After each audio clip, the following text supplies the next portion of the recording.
दोस्तों नमस्कार, कैसे हैं आप सभी। आशा करता हूं बहुत ही अच्छे होंगे। मेरे पास जो कमेंट्स आ रहे हैं वो ये आ रहे हैं कि सर जी एसी कंप्रेसर क्यों ट्रिप मारता है, उसके क्या रीजंस है कि वो बार बार ट्रिप मारता रहता है। ठीक है, दूसरी चीज, क्या कंप्रेसर को ट्रिप मारना भी चाहिए। तो जो पहला वाला सवाल है उसका जवाब मैं आपको प्रैक्टिकली दूंगा, और सेकंड जो है उसका मैं अभी बता देता हूं। कंप्रेसर को ट्रिप दोस्तों मारना चाहिए। वो क्यों मारना चाहिए? क्योंकि एक टाइम पर अगर वो ट्रिप नहीं मारेगा, रेगुलर एसी गैस को चलाता रहेगा, कंप्रेसर चलता ही रहेगा, तो एक टाइम पे क्या होगा, कूलिंग कोयल के ऊपर बर्फ जम जाएगी, जिस वजह से होगा क्या, बर्फ जमने की वजह से कूलिंग कोयल चोक हो जाएगी और हमें हवा मिलनी बंद हो जाएगी। अब वो ट्रिप क्यों मारता है, किस वजह से मारता है, मैं बताता हूं।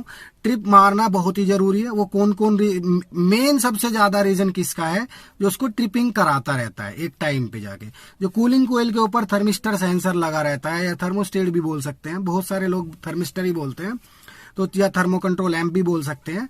तो वो सेंसर क्या करता है, एक डिग्री सेट होके रहता है हर एक गाड़ी में कि अगर हम मान लो ये वैगनार गाड़ी है, इस गाड़ी के अंदर कूलिंग टेम्परेचर जो है कि कंप्रेसर को उस टेम्परेचर पे जाके ऑफ होना है। सपोज दैट कि 2 डिग्री सेल्सियस पे आते ही कूलिंग का जो टेम्परेचर है, जहां पर हम गेज लगा के चेक करते हैं, वहां का टेम्परेचर अगर 2 डिग्री सेल्सियस आ गया है तो थर्मो कंट्रोल एम्प, जो थर्मिस्टर सेंसर कूलिंग कोयल के ऊपर लगा है, वो सेंसर ईसीएम को सिग्नल देगा कि भाई इतना टेम्परेचर हो चुका है केबिन का, अब आप एसी कंप्रेसर को कट ऑफ कर दो, यानी वो उसको बंद कर दो। ईसीएम क्या करेगा, वहां से सिग्नल लेके उसकी जो रिले है, एसी की रिले है, उसको कट ऑफ कर देगा और एसी कंप्रेसर ऑफ। तो मतलब ये ट्रिप हुआ, कंप्रेसर ने उसको, ईसीएम ने उसको ट्रिप करवा दिया। ये मोस्ट इंपोर्टेंट है, ये जरूरी है, ये होना चाहिए। लेकिन अगर वो ट्रिप हो ही नहीं रहा तो कूलिंग कोयल पे आइस जम जाएगी, और जिस वजह से आगे प्रॉब्लम आएगी कि थोड़ी देर तक एसी ओके चलता है, कूलिंग अच्छी आती है, और उसके बाद गाड़ी में होता क्या है, गाड़ी में हवा आने ही बंद हो जाती है। तो ये ट्रिपिंग बहुत जरूरी है। एंड अब क्यों मारता है, रीजन क्या क्या है जो नहीं मारना चाहिए एनी टाइम, उस वजह से क्या होता है, एक तो कूलिंग कम आती है, ठीक है, और वो रीजंस मैं आपको प्रैक्टिकली गाड़ी पे दिखा देता हूं। चलो, तो दोस्तों सबसे पहला रीजन है गाड़ी के अंदर एसी गैस का कम या ज़्यादा हो जाना। इसके अंदर जो पाइप है, लो प्रेशर पाइप और हाई प्रेशर पाइप, इनके अंदर गैस चलती है। और यहाँ पर देखिए सामने कूलिंग कोयल है, ठीक है, तो इसके अंदर ये कूलिंग कोयल नहीं है, ये इसके ये यहाँ पर जो है ये एक्सपेंशन वाल है एक्चुअली, जिसपे बोल्ट लगा हुआ है 10 नंबर का। अंदर कूलिंग कोयल है, गैस कूलिंग सिस्टम के अंदर घूमती रहती है। अगर ज़्यादा गैस हो जाती है तो कंप्रेसर ट्रिप मारता है उसकी वजह से, और कम हो जाती है तो भी ट्रिप मारता है। तो दोस्तों दूसरा कारण है गाड़ी का ओवरहीट हो जाना। ओवरहीट होने की वजह से होता क्या है, गाड़ी का जो एसी कंप्रेसर वो बार बार कट ऑफ मारता है। वो किस वजह से मारता है, कैसे कट ऑफ मारता है, ये भी बताता हूँ। क्योंकि जब गाड़ी का टेम्परेचर 98 डिग्री से ऊपर चला जाता है तो ऑटोमेटिक गाड़ी ओवरहीट होगी, चेक इंजन लाइट आएगी। और वो आएगी कैसे, जो अपना ये ईसीटी सेंसर इसके अंदर लगा हुआ है, इंजन कूलेंट टेम्परेचर सेंसर, ये ईसीएम को सिग्नल भेजता है कि गाड़ी का जो टेम्परेचर है वो बहुत ज़्यादा है, गाड़ी ओवरहीट हो रही है। तो ईसीएम क्या करेगा, रिले को कट ऑफ कर देगा, और जो हमारी गाड़ी का एसी कंप्रेसर है ये बंद हो जाएगा, मतलब ट्रिप कर जाएगा गाड़ी अगर ओवरहीट है। तो उस कंडीशन में होता क्या है, अगर गाड़ी हीट हो रही है तो बार बार कंप्रेसर ऑन ऑफ टेम्परेचर के अकॉर्डिंग होता रहता है। दोस्तों तीसरा कारण है गाड़ी का एसी कंडेंसर जो है उसका बुरी तरह चोक हो जाना। जैसे देखिए इसकी लाइन जो है ये बुरी तरह चोक होके रखी है, कुछ फिन्स तो पूरे प्रॉपर बंद होके रखे हैं।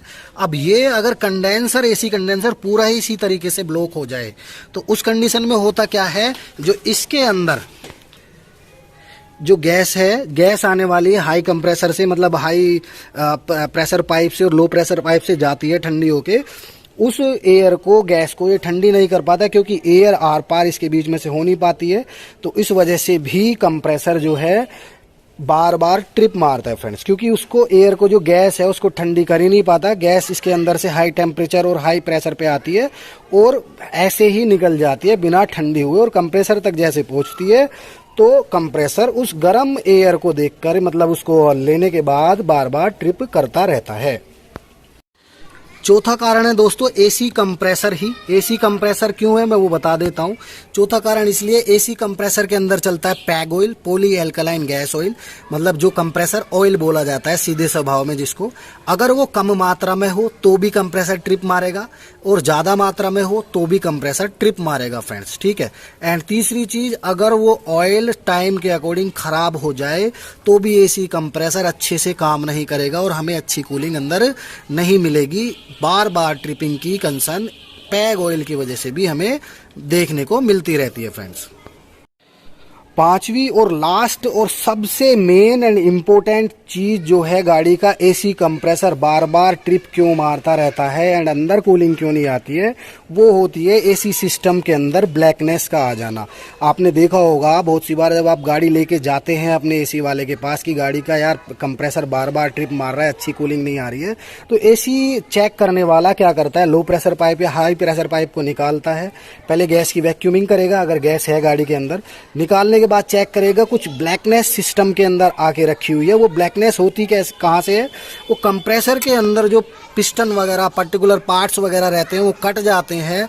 वो किस वजह से, या तो गैस कम हो जाती है उस वजह से, और पॉली अल्कलाइन जो कंप्रेसर ऑयल है उसकी वजह उसके कम हो जाने की वजह से ये प्रॉब्लम आती है और सिस्टम के अंदर ब्लैकनेस आ जाती है, जिस वजह से कूलिंग कम मिलती है और एसी कंप्रेसर बार बार ट्रिप मारता रहता है। एंड जब ब्लैकनेस सिस्टम के अंदर आ जाती है तो हमें क्या करना पड़ता है, ब्लैकनेस सिस्टम के अंदर आ जाती है तो हमें पूरा एसी सिस्टम रिप्लेस करना पड़ता है, जिसके बाद ही हमें सॉल्यूशन मिल पाता है। बहुत से लोग क्या करते हैं, low pressure pipe high pressure pipe इनको पेट्रोल डीजल से साफ करके, एसी कंडेंसर को साफ करके, कूलिंग कोयल को साफ करके वापस से लगाने की कोशिश करते हैं, जो कि मैक्सिमम टाइम कामयाब नहीं होता है।